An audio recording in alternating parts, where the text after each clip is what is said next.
എൻ്റെ ഉള്ളിൻ്റെ ഉള്ളിലെ പ്രണയമൊക്കെ ആ എഴുത്തുകളിലായിരുന്നു സത്യത്തില്. അത് 128 എഴുത്തുകളുണ്ടായിരുന്നു മൊത്തം കൂടെ.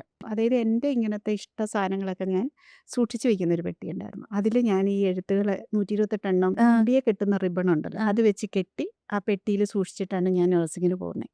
ഞാൻ കുഞ്ഞിലെ പിറക്കിയ കുഞ്ഞിക്കുരുക്കള്, അഞ്ചാടിക്കുരുക്കള്, മനസ്സിലായില്ലേ? അതിന്റെ കുറച്ച് ഫോട്ടോ. അന്ന് അതാണ് പ്രൈവസി അന്നത്തെ കാലത്ത്. എല്ലാ പെട്ടിയായിരുന്നു അത്. അപ്പൊ എല്ലാ വർഷവും ഞങ്ങൾക്ക് 1 മന്ത് ലീവ്. പിന്നെ അങ്ങോട്ട് ഈ ഒരു മാസത്തിൽ ഞാൻ ഈ 128 എഴുത്തുകളും പലപ്പോഴായിട്ട് വായിക്കുമായിരുന്നു.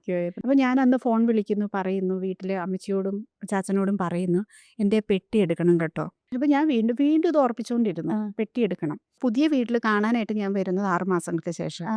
പെട്ടി എന്തെന്ന് ചോദിച്ചു. അപ്പൊ അമ്മച്ചി പറഞ്ഞു, അത് ചാച്ച എടുത്ത് കത്തിച്ചു കളഞ്ഞെന്ന് പറഞ്ഞു എഴുത്തെല്ലാം. ആ പെട്ടിയും ഉണ്ടോന്നില്ല. കാരണം അതിനകത്ത് ചാച്ച തുറന്നു നോക്കുമ്പോ ഫുള്ള് ലവ് ലെറ്റേഴ്സ്. പുള്ളിക്ക് ആവശ്യമില്ലാത്ത സാധനങ്ങളാണ്. എഴുത്തുകളും കുറച്ച് കുഞ്ഞിക്കുരു, മഞ്ചാടിക്കുരു. അയ്യോ! വല്ലാണ്ട് സങ്കടപ്പെട്ടല്ലേ?